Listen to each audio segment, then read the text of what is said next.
Bangladesh petroleum corporation বিপিসির অধীনস্থ প্রতিষ্ঠান standard Asiatic oil company limited SAOCL এর 3 কর্মকর্তার বিরুদ্ধে মানি লন্ডারিং ও অর্থ আত্মসাতের অভিযোগে পৃথক 2টি মামলা দায়ের করে দুর্নীতি দমন কমিশন দুদক। তদন্ত রিপোর্টে অভিযোগ প্রমাণিত হলেও ব্যবস্থা না নেওয়ায় হতাশ তেল সেক্টরের কর্মকর্তা কর্মচারীরা। তবে বাংলাদেশ পেট্রোলিয়াম কর্পোরেশন বলছেন শীঘ্রই অভিযুক্তদের বিরুদ্ধে ব্যবস্থা নেওয়া হবে। অর্থ আত্মসাতের ঘটনায় জড়িত থাকার অভিযোগে দুর্নীতি দমন কমিশন দুদক সমন্বিত জেলা কার্যালয় চট্টগ্রাম 1-এর সহকারী পরিচালক রাজু আহমেদ বাদী হয়ে গত মার্চের 3 তারিখ SAOCL প্রতিষ্ঠানের ভুয়া ভাউচারে 12,03,500 টাকা এবং 78 লাখ টাকা আত্মসাৎ ও সহযোগিতা করার অপরাধে উল্লেখিত 3 কর্মকর্তা সহ 8 জনকে আসামি করে পৃথক 2টি মামলা দায়ের করেন। মামলায় অভিযুক্তরা হলেন SAOCL এর ম্যানেজার অ্যাডমিন বেলায়েত হোসেন, সাবেক প্রজেক্ট কোঅর্ডিনেটর এবং বর্তমান ব্যবস্থাপক উৎপাদন কামরুল হোসেন, সাবেক উপব্যবস্থাপক হিসাব এবং বর্তমান উপব্যবস্থাপক নিরীক্ষা আতিকুর রহমান সহ আরও অন্য প্রতিষ্ঠানের 5 জন কর্মকর্তা।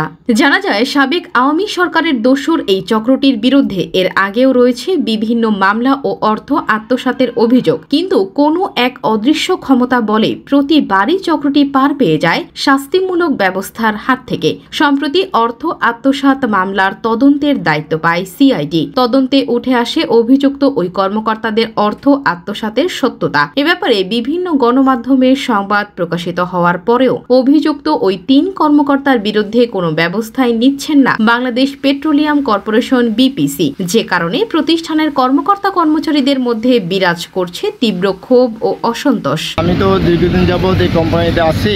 2012-13 সালের দিক থেকে মোহাম্মদ কামরুল হোসেন, বেলায়েত হোসেন এবং আতিকুর রহমান এরা অনেক দুর্নীতি করছে। এর বিপরীতে অনেকগুলা 18 থেকে 20টা মামলাও হয়েছে এবং তারা চাকরিচ্যুত হয়েছিল এই দুর্নীতির কারণে। কিন্তু ঊর্ধ্বতন কর্তৃপক্ষে ভুল বুঝাইয়া তারা আবার SAOCL-এ ফিরে আসছে। এমনকি অর্থ আত্মসাৎ মামলায় তারা মিথ্যা তথ্য দিয়েছে। তারা বলছে কোম্পানির অ্যাকাউন্টে কোম্পানির হিসাবে টাকা জমা হয়েছে, কিন্তু আদৌ কোনো টাকা জমা হয়নি।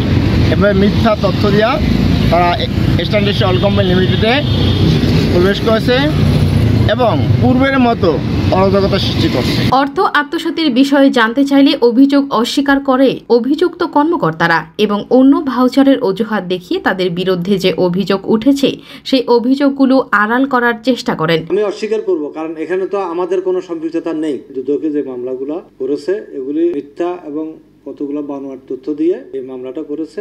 এটা ভুয়া ভাউচার না, ভাউচার কখনো ভুয়া হতে পারে না। ভাউচারে অ্যাপ্রুভালের ঘরে অনুমোদনকারীর স্বাক্ষর না থাকার কারণেই বলা হচ্ছে জিনিসটা ভুয়া।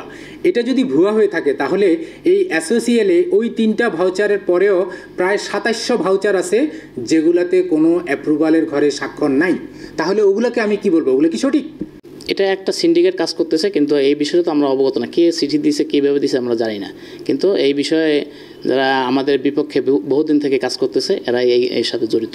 আমি অবশ্যই আত্মসাতের অস্বীকার করতেছি। এদিকে দুদকের দায়েরকৃত মামলার অগ্রগতির বিষয়ে কথা হয় দুদক কর্মকর্তার সাথে।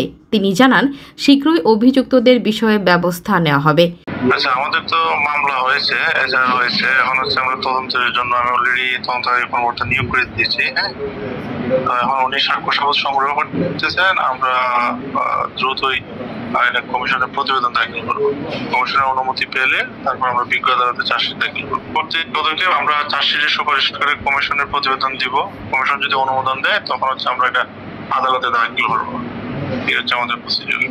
জনপ্রশাসন মন্ত্রণালয়ের সভায় অভিযুক্তদের ব্যবস্থা নেওয়ার কথা বলা হলেও বিপিসি নিয়ন্ত্রণাধীন রাষ্ট্রীয় প্রতিষ্ঠান standard Asiatic oil company limited কোনো এক অদৃশ্য কারণে অভিযুক্তদের বিরুদ্ধে নিতে পারছেন না প্রতিষ্ঠানটি।